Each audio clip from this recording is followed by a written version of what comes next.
Hello and welcome back વિદ્યાર્થી. હું જો ભંડેરી સર અને આપણે મળી રહ્યા છીએ પ્રકરણ 1 વાસ્તવિક સંખ્યા.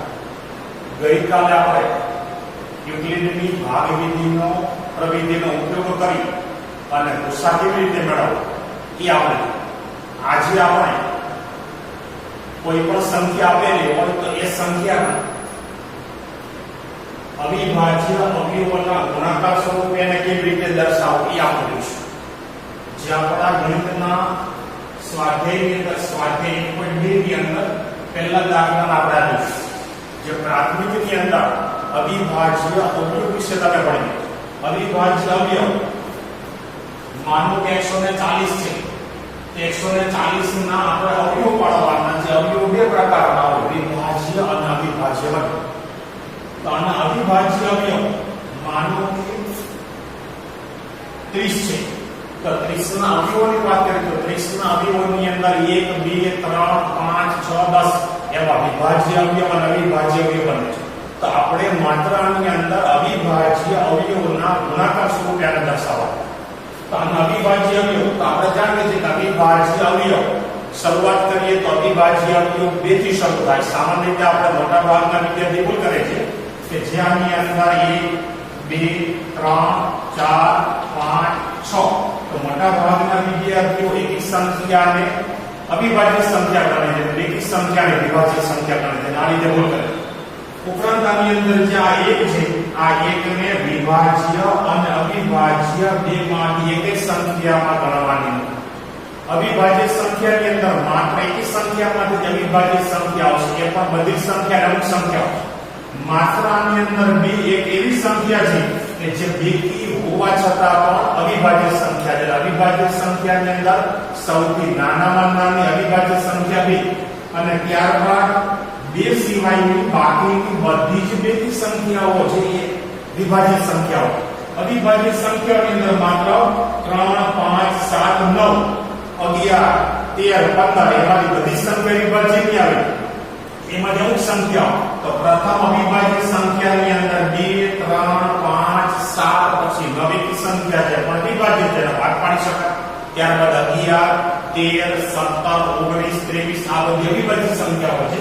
તો આના આપણે અવયવો પાડવાના છે. અવિભાજ્ય અવયવોના સ્વરૂપ જે પ્રાથમિકની અંદર તમને કોઈ સંખ્યા આપેલી હોય તો તમે એના અવયવો આ રીતે પાડો. કે સૌથી પ્રથમ તો આ બેકી સંખ્યાઓ એટલે આની અંદર એકમનો અંક 0 2 4 6 8 હોય તો આ બેકી સંખ્યા બેકી એટલે ત્રિપલ સંખ્યા તો એને 2 વડે ભાગી શકાય. તો જ્યાં સુધી આને 2 વડે ભાગી શકાય ત્યાં સુધી 2 વડે ભાગી ચાલવાના. જ્યાં તમે પ્રાથમિકની અંદર મળી ગયા છો તો 30 ને 2 વડે ભાગીએ એટલે 15. હવે આની અંદર અહીંયા એકમનો અંક એકી છે, અયુગ્મ સંખ્યા. તો હવે આને આપણે કોઈ પણ બેકી સંખ્યા વડે 2 વડે ભાગી શકાય. તો ત્યારબાદ અવિભાજ્ય સંખ્યા 2 પછી અવિભાજ્ય સંખ્યા 3. અત્યારે પહેલાની સંખ્યા છે 3 ના ઘડિયામાં 15 આવે છે આપણે જાણીએ છીએ. પણ માનો કે જો મોટી સંખ્યા હોય તો એને 3 વડે ભાગી શકાય કે નહીં એ આપણે એના માટે તમારે પ્રાથમિકની અંદર ચાવીઓ આવતી. જો એ ચાવીઓ તમને યાદ હોય તો આ તમે સરળતાથી ભાગાકાર કરી શકો. માનો કે અહીંયા મોટી સંખ્યા હોય અને માનો કે એને 3 વડે જો ભાગી શકાય તો તમે ભાગાકાર કરો 3 વડે. અને માનો કે એને ભાગી શકાતું હોય તો ભાગાકારનો જવાબ આપણો ઉપયોગી. પણ માનો કે જો એને 3 વડે ભાગી ન શકાય કે ભાગાકાર કરવા માટેનો તમારો ટાઈમ ત્યાં બગડે તો એના માટે જો 3 ની ચાવી તમને આપી. સામાન્ય રીતે આ બે સંખ્યા છે કે કોઈ પણ આંકડાની સંખ્યા 2 અંકની કે 3 અંકની સંખ્યા હોય એના અંકોનો સરવાળો કરવામાં આવે અને જો એ સરવાળો 3 ના ઘડિયામાં આવતો હોય તો એને આપણે 3 વડે ભાગી શકાય તો મૌખિક ચકાસણી કરી શકાય. અને જો એનો સરવાળો 3 ના ઘડિયામાં ન આવતો હોય તો એને આપણે 3 વડે ભાગવા પ્રયત્ન નહીં કરવાનો કે જેથી કરીને આપણો સમય બગડે નહીં. તો 15 છે તો 15 તો આપણે ખબર છે કે 15 3 ના ઘડિયામાં એટલે કે 3 વડે ભાગી શકાય. તો 15 ને 3 વડે ભાગીએ એટલે 5 થાય. હવે 5 ને આપણે 5 વડે ભાગીએ 1 થાય. તો આપણે અવિભાજ્ય પછી આપણે એને આ બધા 2 3 5 આ એના અવિભાજ્ય છે 30. તો આમાં આપણે લખેલું છે કે સંખ્યાઓને તેના અવિભાજ્ય અવયવોના ગુણાકાર સ્વરૂપે. એટલે આપણી સંખ્યા 30 છે એના અવિભાજ્ય બધા અવયવ આ એકય વિભાજ્ય અવયવ આવશે ને બધા વિભાજ્ય અવયવ અને એને આપણે એના ગુણાકારના સ્વરૂપે એટલે કે આ 30 છે એના આ બધા અવિભાજ્ય અવયવ અને એને આપણે ગુણાકારના સ્વરૂપે આપણે બતાવી દઈશું. તો એ જ રીતે બધી સંખ્યાઓ જે એકદમ સરળ છે પણ આપણે હવે 10મા ધોરણની અંદર આ રીતે બધી પાડવાના આપણા અવયવના વૃક્ષ રૂપે એને બતાવવા. એટલે કે આને આ બેકી સંખ્યા કે એકમ નો જુઓ એટલે બેકી સંખ્યા તો આને 2 વડે ભાગી શકાય. એટલે કે જે પહેલા ભાગી શકાય જે આપણે માનો કે આપણે આ રીતે જોયું કે 30 ને આપણે 2 વડે ભાગીએ તો અહીંયા આપણે 15 આવે. તો અહીંયા જે વડે ભાગ ચાલે 2 વડે ભાગ ચાલે છે તો 2 અહીંયા મૂકવાનો અને આપણે આ 140 ને 2 વડે ભાગીએ સામાન્ય રીતે 2 વડે ભાગીએ એટલે અડધા કરવાનો એટલે કે 70.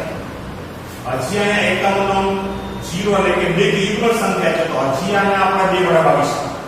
તો આને 2 વડે ભાગીએ એટલે કે 35 ના 70 ના અડધા 35 થાય.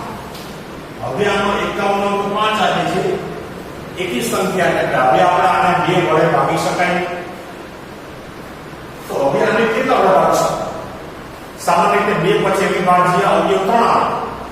તો માનો કે આ 3 35 સંખ્યા તો નાની છે આપણે ખબર છે કે 3 ના ઘડિયામાં એ આવતી નથી. સામાન્ય રીતે 3 અને 5 આ બંને અંકોનો સરવાળો કરીએ તો 8 થાય.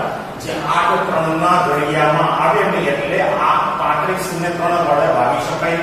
તો 2 પછી અવિભાજ્ય સંખ્યા 3 પછી અવિભાજ્ય સંખ્યા 5 આવે. તો કોઈ પણ સંખ્યાને 5 વડે ક્યારે ભાગી શકાય? કોઈ પણ સંખ્યાનો એકમનો અંક 0 હોય અથવા તો માનો કે આ 345 તો 51 નો 5 એકમનો અંક 0 અથવા તો 5 હોય તો એને આપણે 5 વડે ભાગી શકાય. આ સિવાયની કોઈ પણ સંખ્યા હોય એકમનો અંક 0 અને 5 સિવાયની કોઈ પણ સંખ્યા હોય તો આપણે એને 5 વડે ભાગી શકાય. તો 35 છે તો 35 ને આપણે 5 વડે ભાગીએ તો 5 સતા 35 અને 7 છેલ્લા અવિભાજ્ય સંખ્યા આવી ગઈ એટલે કે 7 એકા 7 એટલે કે અહીંયા બધા આ 2 2 5 અને 7 આ 140 ના અવિભાજ્ય અવયવ. હવે આપણે એને ગુણાકાર સ્વરૂપે લખવા છે એટલે આપણે લખવાનું 140 એના બરાબર આ બધા આગળના અવયવ 2 * 2 * 5 * 7 2 * 2 * 5 * 7.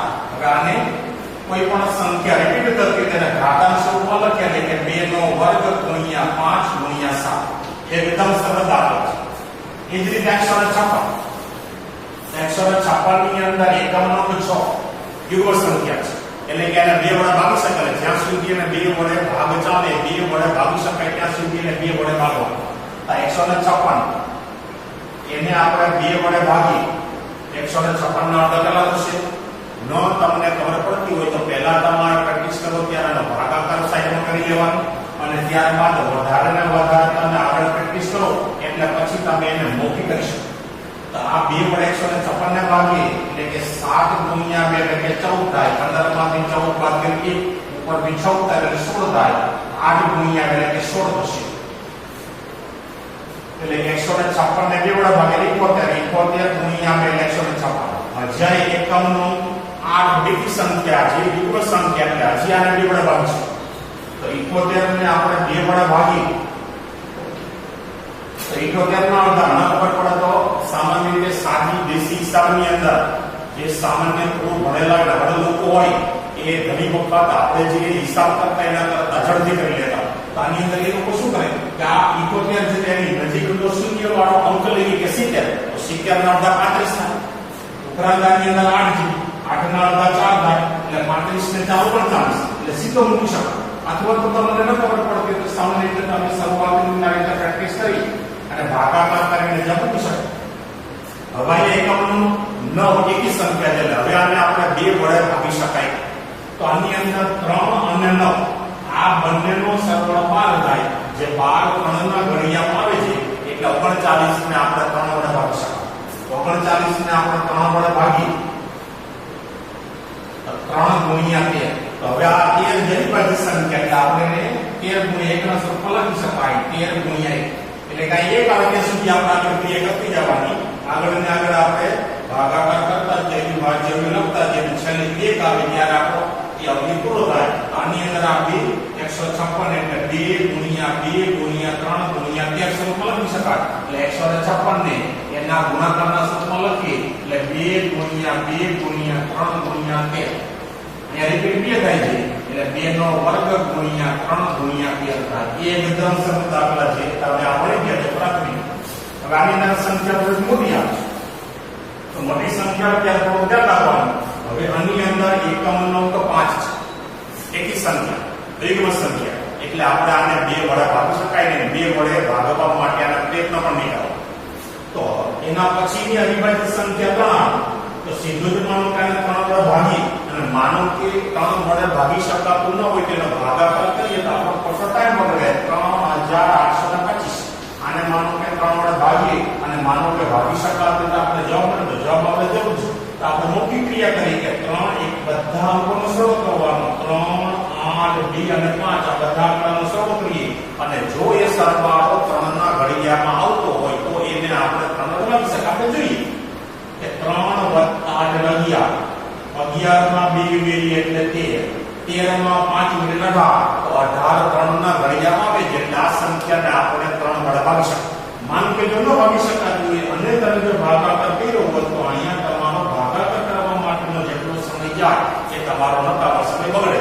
આપણે ગણિતની અંદર ખાસ આપણને માત્ર આવડે જરૂર છે. આપણને આવડતું પણ હોવું જોઈએ અને યોગ્ય સમયની અંદર આપણું પેપર છે 3 કલાકમાં પૂરું પણ થવું જોઈએ. આ યોગ્ય છે. માત્ર આવડે એટલું જરૂરી આપણને આવડવું પણ જોઈએ અને યોગ્ય સમયની અંદર આ પેપર આપણું પૂરું પણ થવું જોઈએ. તો ગણિતની અંદર આવી ક્રિયા તમે મૌખિક જેટલી કરવા પ્રયત્ન કરશો અને આવી નાની નાની બાબત તમે જેટલી યાદ રાખશો એટલો તમને ગણિતની અંદર ઝડપથી ગણતરી કરવા માટે ફાયદો થશે અને દાખલાઓ પણ એકદમ સાચા આવશે. આને આપણે 3 વડે ભાગીએ. મોટી સંખ્યા છે. માનો કે તમને મૌખિક ન આવડતું હોય તો સાઈડમાં તમારે શરૂઆતની અંદર ભાગાકાર કરીને પ્રેક્ટિસ કરવાની અને ત્યારબાદ એને મૌખિક કરવા પ્રયત્ન કરવા. માનો કે આને 3 વડે ભાગીએ મૌખિક ક્રિયા કરવી હોય તો 3 × 3 3 માંથી 3 બાદ કરીએ એટલે 0 થાય. ઉપરથી આપણે 8 ઉતારીએ એટલે 8 થાય. તો 3 ગુણ્યા 2 એટલે 6. 8 માંથી 6 બાદ કરીએ 2 વધે. ઉપરથી 2 ઉતારીએ 2 હતા ઉપરથી 2 ઉતારીએ એટલે 22 થાય. તો 7 ગુણ્યા 3 21 22 માં 21 બાદ કરીએ 1 વધે. ઉપરથી 5 ઉતારીએ એટલે 15 થાય. તો 5 ગુણ્યા 3 એટલે 15 થાય. માનો કે આ બધી ક્રિયા ન મળતી તો તમારે સાઈડમાં શરૂઆતની અંદર ભાગાકાર કરી લેવા. 3 × 3 3 માંથી 3 બાદ કરીએ 0. ઉપરથી 8 ઉતારીએ તો 3 ના ઘડિયાની અંદર 8 3 ગુણ્યા 2 એટલે 6 થાય. 8 માંથી 6 બાદ કરીએ 2.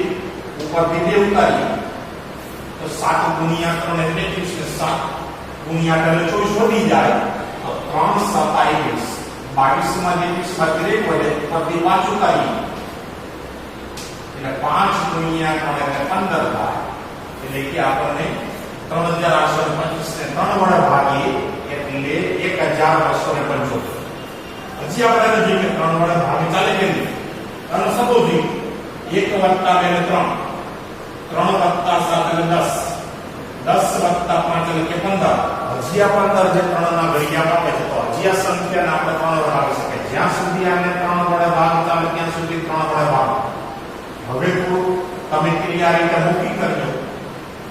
હું પણ અત્યારે મૌખિક કરું છું. તમે પ્રેક્ટિસ કરજો કે આ 12 છે તો 4 ગુણ્યા 3 એટલે 12 12 માંથી 12 જાય એટલે 0 વધે. ઉપરથી 7 ઉતારીએ એટલે કે 3 ગુણ્યા 2 એટલે 6 7 માંથી 6 બાદ કરીએ 1 વધે. ઉપરથી 5 ઉતારીએ એટલે 15 થાય. તો 5 ગુણ્યા 3 એટલે 15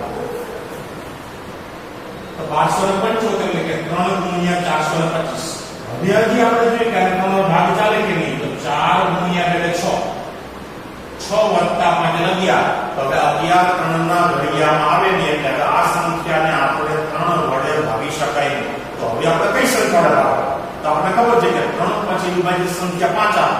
તો 5 માં તમારે ધ્યાન રાખવાનું કે જે સંખ્યાનો એકમનો અંક 0 અને 5 હોય તો એને આપણે 3 વડે ભાગી શકાય. તો અહીંયા એકમનો અંક 5 છે તો આપણે આને 5 વડે ભાગી શકાય. માનો કે એકમનો અંક 5 સિવાયનો હોય તો તમારે એને 5 વડે ભાગવા પ્રયત્ન પણ નહીં કરવાનો, કારણ કે એને 5 વડે ભાગી શકાય.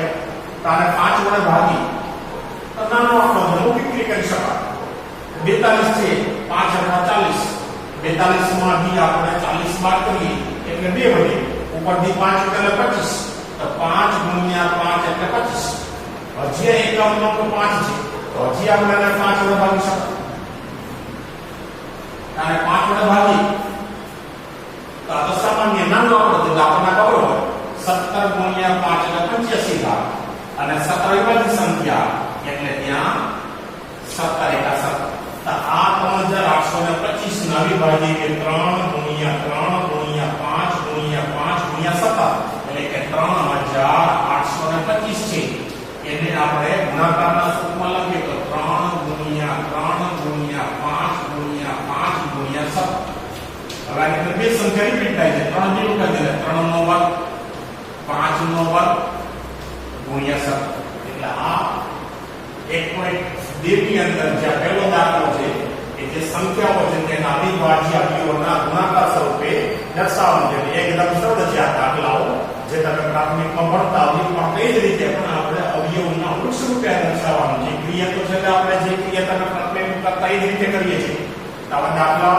એકદમ સરળ છે જે તમને બીજા હોમવર્કમાં આપવામાં આવે એ ગણજો થેન્ક યુ